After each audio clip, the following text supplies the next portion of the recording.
On this week's Swipe, we're looking to the skies. Coming up, the apps and devices that'll turn you into a star spotter in no time. We spend the night with a group of amateur astronomers to find out how they do it. Scientists at NASA develop climbing space robots inspired by geckos. Whatever happened. And we've got even more space exploration in our games review. Welcome to Swipe. This week, we're out with a group of stargazers because closely monitoring the night sky has always relied on technology. And tonight, we're going to find out how these guys do it. But while we're waiting for it to get dark enough, here's Angela with the apps and hardware, making it easy for anyone to experience the beauty of everything up there. If you want to wish upon a star, first you need to track it down, and there's plenty of apps helping you do just that. Space enthusiast Duncan Gear has been telling us how some of his favourites work. The Scope Nights app lets you track light pollution and weather conditions to find the very best place to observe the skies. There's nothing worse than going out in the middle of the night to find out that it's cloudy and you can't see anything.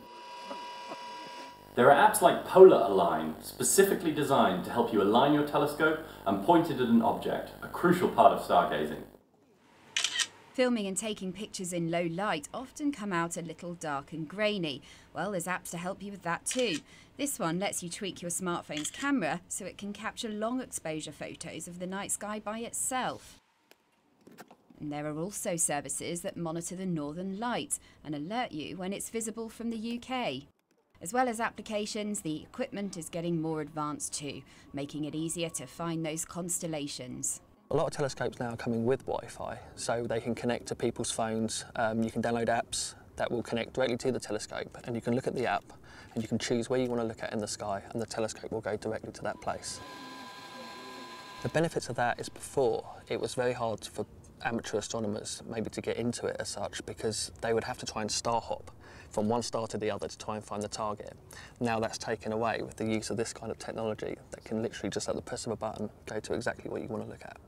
Now, on a very clear night, it's thought that you can see around 2,000 stars alone with the naked eye. Well, I'm here at an observatory in Hampshire where they're monitoring weather data. And I hate to say it, but it's not looking too clear tonight. It's looking pretty overcast for Gemma's stargazing in Surrey. But let's see how she's been getting on. Well, now that it's much darker, it's time we had a chat with one of our stargazers. This is Dinesh over here. Hello. Hi. Not the ideal night for stargazing, really, is it? A little bit cloudy, but talk us through some of your tech anyway. Well, so over here we have a lightweight travel scope, weighs about 7 kilos, packs down very light, can take it in hand luggage pretty much anywhere in the world. It's also very, very quick to set up, so you could leave it set up in your house, carry it into the garden as soon as you see a break in the cloud, and be observing in about 30 seconds. And what about this behind you here? That's enormous. Yeah, so this is much more advanced. This is a motorised computer-controlled scope. It's able to identify about 40,000 objects in the sky. What do you mean objects in the sky? Well, you've got lists here of stars, planets, so you nebula. you could type in a planet and it'll find it automatically? Yeah, we can do that for you now. Oh, okay, let's Jupiter? Yep, there we go. So we'll put it onto Jupiter just there and hit enter, and it will start moving. Hey. And it will move over to a How much is this? It must be pretty expensive. A setup like this is around £1,500 plus a few accessories, so it's a lot more affordable than the equipment was about 20 years ago. And do you think a lot of this kit is making it easier for amateur astronomers to perhaps make new discoveries?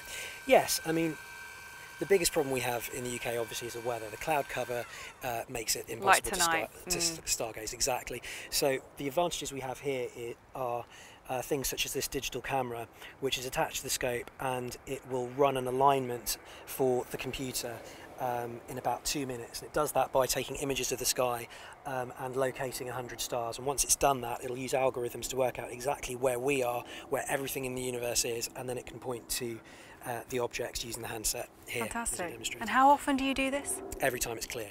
So not that often? Yeah, not that often. All right. Thanks for talking to us. No problem. I reckon I could get into this stargazing. Now here's a roundup of some of this week's other tech news. geckos have been inspiring new NASA technology that makes things stick to one another in space. Just as the lizard's foot has tiny adhesive hairs, the devices developed have small structures that work in a similar way. The latest generation of grippers can support more than 150 newtons of force. That's the equivalent of 35 pounds or 16 kilos.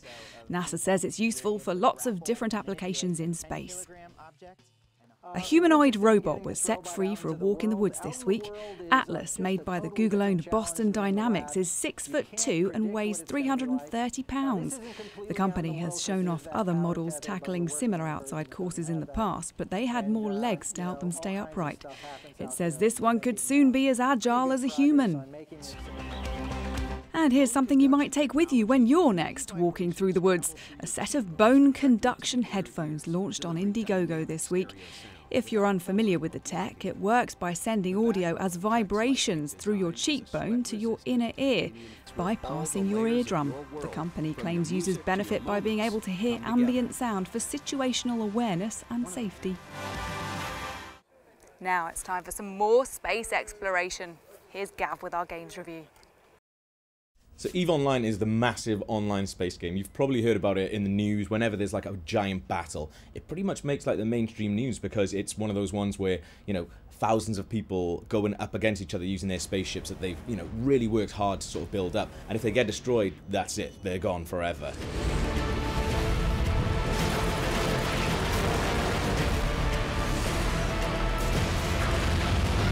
So people lose real life money in the game sort of thing, so it's a really intense game and it demands quite a lot of you as well. Like some people say that, you know, EVE is another job that they do. They come home from one job and they go to another job, which is like playing EVE. But if you put enough work into it, you can actually earn real life money out of it. Like there's a couple of people who are doing really, really well out of it and have made careers for themselves. So if you fancy yourself as a real life space pilot, probably check out EVE Online.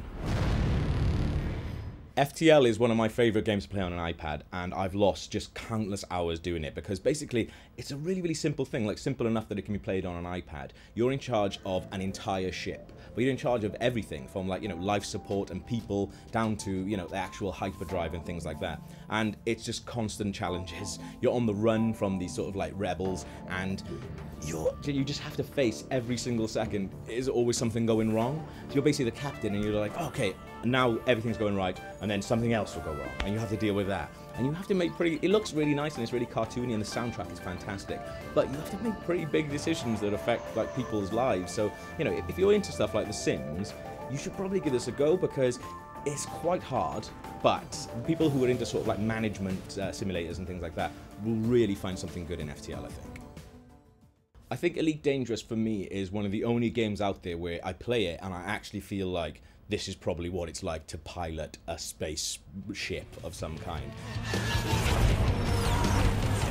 You're in control of like ships that you acquire throughout the game, and it's pretty hard. Like, it's hard going. It's one of those games that's really relentless in the fact that it asks quite a lot of you to be able to, you know, get the full experience out of it. And quite a lot of its features are not available to you from the start. You have to really earn it. So when you get a cool ship or you get, you know, to a really good quadrant of space, you really feel like you've earned it because you've put the work in for it.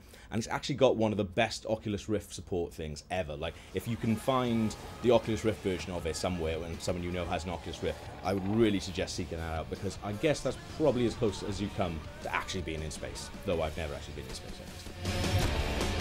The thing I love about Galak-Z is you look at it first and it just looks like sort of like a run-of-the-mill shooter. It's got these really annoying sort of like cartoon characters, but the more work you put into it, it's actually a really, really deep sort of shooting experience.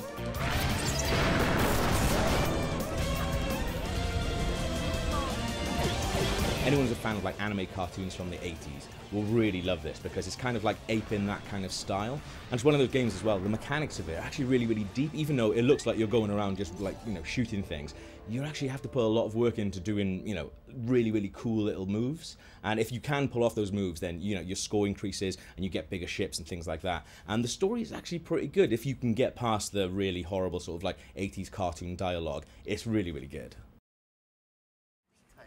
Well, that's it for this week. I think I'm going to stay out here for a bit longer. Don't forget to look at Sky News on mobile and iPad for some bonus features from this week's episode, including an interview with an asteroid miner. I'll see you again next week. Bye-bye.